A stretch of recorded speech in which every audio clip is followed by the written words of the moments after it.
Hey guys, welcome to another Tower Fantasy Guide, and today I will be going over the different advancements for the weapons that are commonly used for tanking.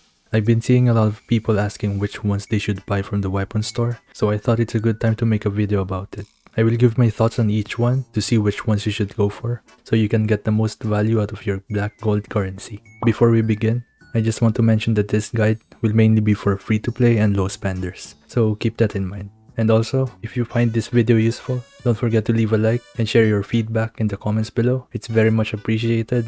And with all that being said, let's jump right in. So starting off with Huma. Huma is generally a low investment unit, which means you don't necessarily have to get her advancements to make her viable. But her advancements do bring in some great value for her kit, which can be worth considering if you see yourself using her in the long run. Her first advancement is by far the best one in my opinion. You get access to the strong shield buff, which gives you a 10% damage reduction that stacks up to 3 times. And this can be converted into a sharp axe buff, which gives you a 15% damage increase for every strong shield stacks you have prior to switching to your axe form. This is overall a really good advancement, and everyone who wants to use Huma should have this. Once you get Huma's first advancement, this is the point where you have to ask yourself if you really want to invest in her and if you want to use her in the long run. Her next 2 advancements are really not that good, so it might not be worth getting if you don't plan to go for later advancements. Huma's second advancement gives her a 16% more HP, which is pretty straightforward. And this works together with her third advancement, which will give you additional damage to your shield form dodge attacks,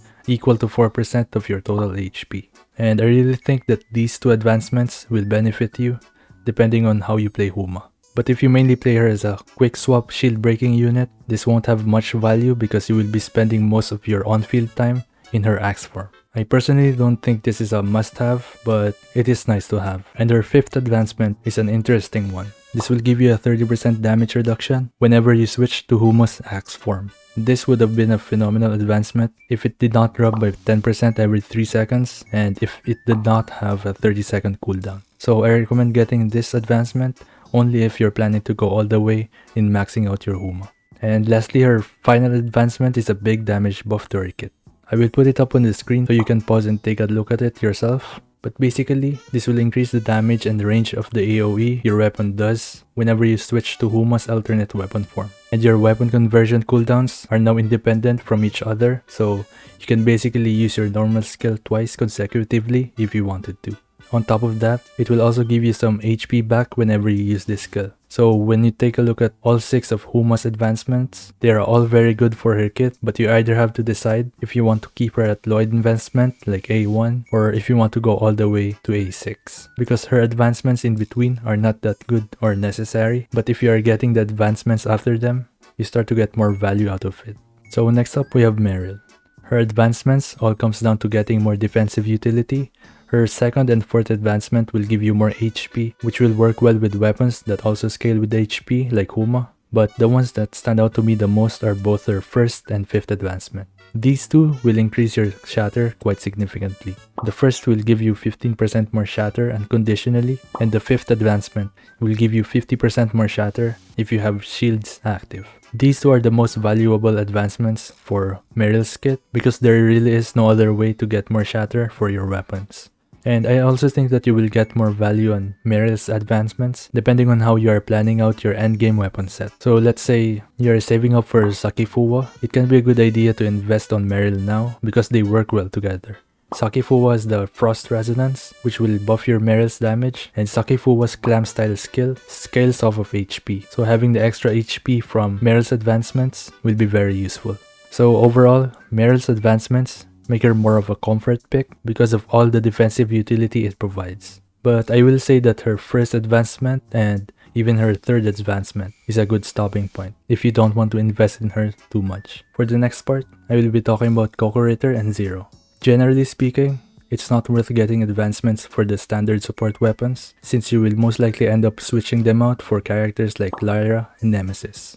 Coco and Xero are already good even at 0 advancements, and I can only recommend investing in them if you are planning to play as a healer main instead. I also want to mention that Nemesis will be in the standard banner after her rerun in the future, but her advancements don't really have much impact on tanks, so I'd say you can pass on it. Next up, I will go over the advancements you can consider getting for your DPS weapons. I will only be focusing on King and Xero because I think these two are the most common DPS weapons used by tank mains. Xiro's first and third advancements are all good options if you want to invest in her. The third advancement will increase your shatter and will let you reset your weapon skill cooldowns after breaking the enemy shield. So you can see this working well with characters like Meryl who have very long cooldowns on their skills. Aside from that, the rest of her advancements will mainly be for DPS, but if you already happen to have the 3 stars on Xero, it can be a good idea to get her 4th advancement so you can get a 32% additional HP if you have extra black gold.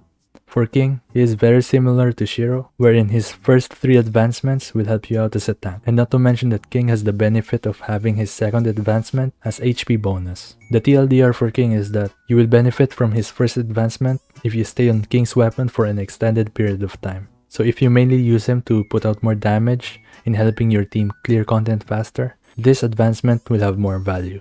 But if you are mainly using other weapons, you won't have much benefit from King's advancement since you need to be breaking shields with King to trigger the burn effect on the enemy. So yeah, that's about everything I wanted to cover in this video. I only picked the characters that I think most people use for tanking. But I know other people use different characters, so if you have any specific questions for characters that were not included in this video, feel free to drop it down in the comments below.